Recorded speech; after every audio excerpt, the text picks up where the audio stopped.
Hello అండి, అందరికీ welcome to కుచ్చు స్పెషల్ డిషెస్. విలేజ్ స్టైల్లో గోంగూర పచ్చడి ఎలా చేసుకోవాలో చూపిస్తున్నాను. పచ్చడి కనుక ఇలాగ చేశారంటే అన్నం మొత్తం పచ్చడితోనే తినేస్తావు, అంత టేస్టీగా ఉంటుంది. ఎలా చేసుకోవాలో చూపిస్తాను. ముందుగా పెద్ద గోంగూర కట్ట కాడలేమీ లేకుండా ఆకులను శుభ్రంగా కడిగి తీసుకోండి. అలాగే చిన్న పుదీనా కట్టను తీసుకొని ఆకులను 2-3 సార్లు నీళ్ళతో శుభ్రంగా కడిగి తీసుకోండి. ఇప్పుడు స్టవ్ ఆన్ చేసుకొని కడాయి పెట్టుకొని ఒక 2 టీ స్పూన్ల దాకా నూనె వేసుకొని 1/2 టీ స్పూన్ దాకా మెంతులు వేసుకోండి. మెంతులు చాలా తక్కువ వేసుకోండి. మెంతులు ఒకసారి కలుపుకున్న తర్వాత ఒక 1/2 టీ స్పూన్ దాకా జీలకర్ర, అలాగే ఒక 1/4 టీ స్పూన్ దాకా ఆవాలు వేసుకొని దోరగా వేయించుకోండి. వీటిని ఇలాగ దోరగా వేయించుకున్న తర్వాత ఎండుమిరపకాయలు 10-15 అంటే మీ కారానికి తగినంత ఎండుమిరపకాయలు వేసుకొని లో ఫ్లేమ్లోని ఎండుమిరపకాయలను కూడా దోరగా వేయించుకోండి. దోరగా వేయించుకున్న తర్వాత వీటన్నిటిని ఒక ప్లేట్లోకి వేసుకొని పూర్తిగా చల్లారనివ్వండి.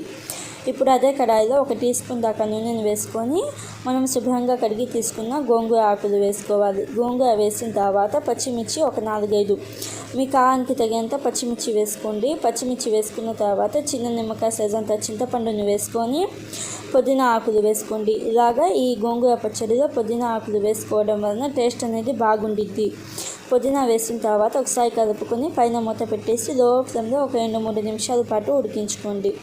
2-3 నిమిషాల తర్వాత మూత తీసేసి ఒకసారి బాగా కలుపుకోండి. ఒకసారి బాగా కలుపుకొని సాల్ట్ ఒక 1/2 టీ స్పూన్ దాకా వేసుకోండి. అలాగే పసుపు ఒక 1/2 టీ స్పూన్ దాకా వేసుకొని ఒకసారి బాగా కలుపుకొని పైన మూత పెట్టేసి మంట లో ఫ్లేమ్లో పెట్టేసి ఈ గోంగూర పుదీనా సాఫ్ట్గా అయ్యేదాకా ఉడికించుకోవాలి. మధ్య మధ్యలో మూత తీసి ఒకసారి బాగా కలుపుకొని మళ్ళీ పైన మూత పెట్టేసి గోంగూర మెత్తగా అయ్యేదాకా ఉడికించుకోండి.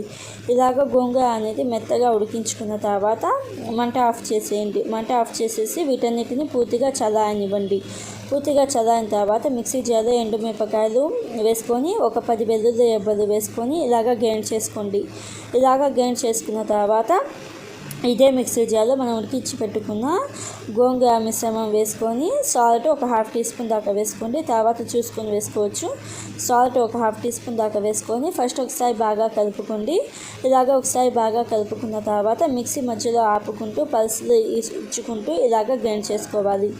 మిక్సీ మధ్యలో ఆపుకొని ఒకసారి బాగా కలుపుకొని గ్రైండ్ చేసుకోండి. అప్పుడు రోటి పచ్చడి స్టైల్లో వస్తుంది.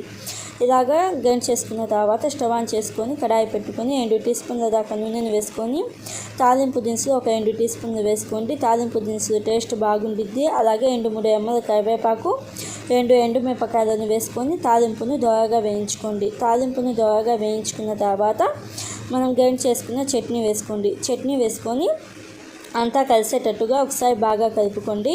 ఇలాగ ఒకసారి బాగా కలుపుకున్న తర్వాత ఒక మీడియం సైజ్ ఉల్లిపాయని మీడియం సైజ్గా కట్ చేసుకొని వేసుకొని ఒకసారి బాగా కలుపుకొని ఇప్పుడు ఉప్పు సరిపోయిందో లేదో చూసుకొని అడ్జస్ట్ చేసుకోండి. నాకైతే ఉప్పు సరిపోయింది. ఇలాగ ఉప్పు సరిపోయిందో లేదో అడ్జస్ట్ చేసుకున్న తర్వాత ఒకసారి బాగా కలుపుకొని మంట ఆఫ్ చేసేయండి. మంట ఆఫ్ చేసేసిన తర్వాత సర్వ్ చేసుకోవాలి. అంతే అండి, ఈజీగా సింపుల్గా గోంగూర పచ్చడి అయితే రెడీ అయిపోయింది.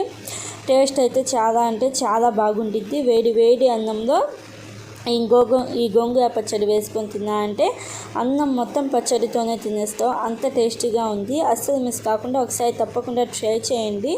ఒకసారి తప్పకుండా ట్రై చేసి మీకు ఎలా వచ్చిందో నాకు కామెంట్ బాక్స్లో చెప్పండి. Thank you friends, bye.